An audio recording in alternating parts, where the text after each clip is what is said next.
Standard C.1 A. Gersmehl diagrams. What is a Gersmehl diagram? A Gersmehl diagram is a graphic that shows the differences in nutrient flow and storage between different ecosystems. There are three nutrient storage sinks in a Gersmehl diagram: biomass, litter, and soil. Biomass is defined as the total mass of all living organisms in one given area. Litter is defined as any organic matter in and on the soil. And soil is defined as the top layer of the earth that is composed of disintegrated rock particles. A Gersmehl diagram illustrates how nutrients are transferred and/or recycled between nutrient sinks via environmental inputs and outputs as represented by the arrows in and around each nutrient sink.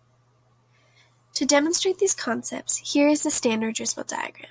The arrows demonstrate how nutrients are transferred from biomass to litter via fallout, litter to soil via decay, soil to biomass via uptake. Litter can gain via rainfall, lose via surface runoff, and soil can gain via weathering and lose via leaching.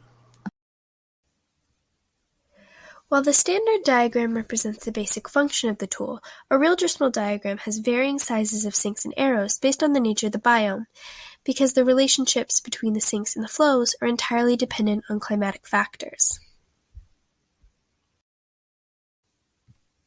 Let's take the rainforest, for example.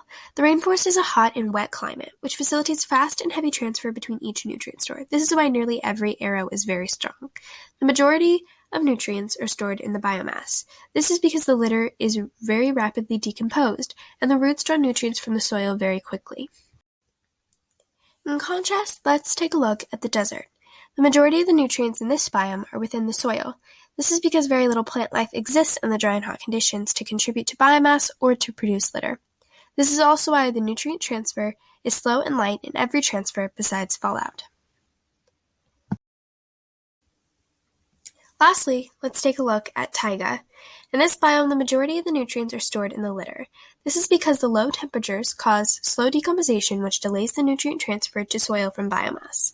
As for the arrows, the low rainfall also causes little nutrient loss except for surface runoff in the case of snowmelt. Overall, Gersmehl diagrams are excellent tools to visualize the complexities of nutrient storage and transfer in an ecosystem.